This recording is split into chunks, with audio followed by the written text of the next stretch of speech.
जो दुनिया तो भी मैं राम तुम्हारा। राम नाम से मुझे क्या मिल गया? ये संत श्री दरियाव जी की वाणी है। वे कहते हैं काया का यंत्र सबद मन मुठिया,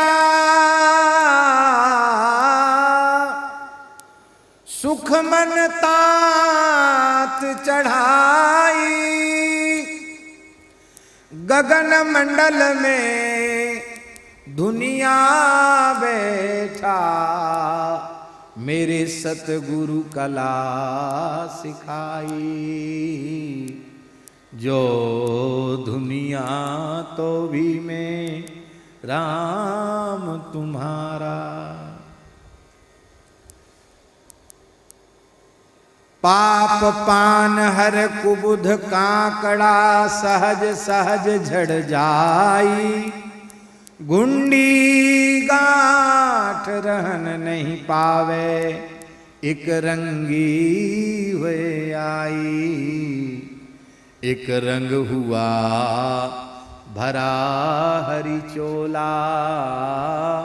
अब इस चोले में हरि के अलावा और कुछ भी नहीं बचा, वही भर गए लबालब। तो हरि कह कहा दिलाऊं, मैं नाही मेहनत का लोभी, बक्सो मौज भगति निज पाऊं। कृपा कर हरि बोले बानी, तुम तो हो ममदास। जन दरिया कहे मेरे आत्म भीतर, मेलो राम भक्त विश्वास। जो दुनिया तो भी मैं राम तुम्हारा। संत परंपरा में एक दो नहीं, न जाने कितने ऐसे महानुभाव है, केवल और केवल राम नाम से ही सब कुछ मिल गया।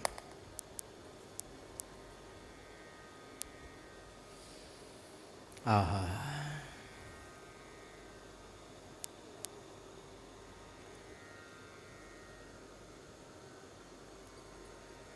स्वाद आवे ना आवे, मन लगे न लगे, बस जगने से लेकर सोने तक रट लगा दो नाम की। बस इतने से ही काम बन जाएगा। क्या हो जाएगा? अब ध्यान दें, जैसे ही नाम का स्वाद आने लग जाएगा कि नाम अखंड हो जाएगा। अब देखो, वैखरी से नाम जपते जपते, रटते रटते, जपते जपते, अधिक संख्या में लगातार जपेंगे तो जपते जपते फिर ये मध्यमा वाक जागृत हो जाएगी। जो कंठ कुबर में स्थित वाणी है, मध्यमा वाणी जागृत हो जाएगी। मध्यमा वाक जागृत हो जाएगी। और फिर जब मध्यमा से नाम जप होने लग जाएगा तो भाव समाधि में, प्रेम समाधि में, पश्यंती में नाम जप होने लग जाएगा। और जब परा में, परावाणी में नाम प्रतिष्ठित हो जाएगा। 4 प्रकार की वाणियां हैं, परा, पश्यंती, मध्यमा, वैखरी। वैखरी से नाम लेते ही और फिर क्रमशः मध्यमा, पश्यंती और परा तक नाम पहुंच जाएगा। और जब परा तक नाम पहुंच जाएगा तो महाराज जी रोम रोम से करोड़ों करोड़ों नाम एक साथ प्रकट होने लग जाएंगे। और फिर चाहे सोते रहो, जगते रहो, खाते रहो, पीते रहो, किसी भी अवस्था में शरीर रहे, आधे क्षण के लिए भी नाम रुकेगा नहीं, नाम का विराम नहीं होगा। यह है निरंतर भगवान की स्मृति, यह है भक्ति योग। तो भक्ति योग की जो परिभाषा हमारे आचार्यों ने दी है, तैल धारावत अखंड अविच्छिन्न भाव से भगवान नाम रूप गुण लीला की अखंड स्मृति, इसका नाम भक्ति है। अब भक्ति, राम नाम से भक्ति योग अपने आप आ गया कि नहीं? पहले तो पात्रता नहीं थी, पर केवल जिह्वा से राम राम किया तो धीरे धीरे राम नाम महाराज की कृपा से भक्ति योग हमें प्राप्त हो गया। फिर सब समझ में आ गया, आत्मा अनात्मा का विवेक हो गया, शरीर संसार से पूर्ण वैराग्य हो गया। और जब वैराग्य हो गया तो वृत्ति की चंचलता समाप्त हो गई, वृत्ति पूरी तरह अंतर्मुख हो गई, आत्मानुसंधान हो गया, आत्म साक्षात्कार हो गया, स्वरूप में अवस्थिति हो गई, आत्मवेदम सर्वम, इस भाव में हम पहुंच गए, शरीर संसार का ध्यास मिट गया, तो केवल राम नाम से भक्ति योग की सिद्धि हो गई, न चाहते हुए भी, और न चाहते हुए भी राम नाम से ज्ञान योग की सिद्धि हो गई। और भैया राम नाम जीवन में प्रतिष्ठित है तो वर्ण धर्म आश्रम धर्म सब अपने आप आ जाएंगे भीतर, क्योंकि हनुमान नाटक में हनुमान जी कहते बीजम धर्मद्रुमस्य, निष्काम कर्मयोग की सिद्धि भी हो गई। और राम राम नहीं किया तो न ज्ञान योग सिद्ध होगा, न भक्ति योग सिद्ध होगा, न कर्म योग सिद्ध होगा। इसलिए गोस्वामी जी ने कहा एक ही साधन सब रिद्धि सिद्धि साधि रे, ग्रसे कलि रोग जोग संयम समाधि रे। कलिकाल रूपी रोग ने सारे साधनों को ग्रस लिया है, इसलिए भलो जो है पोच जो है, दाहिनो जो बाम रे, राम नाम ही सो अंत सब ही को काम रे, राम नाम ही सो अंत सब ही को काम रे।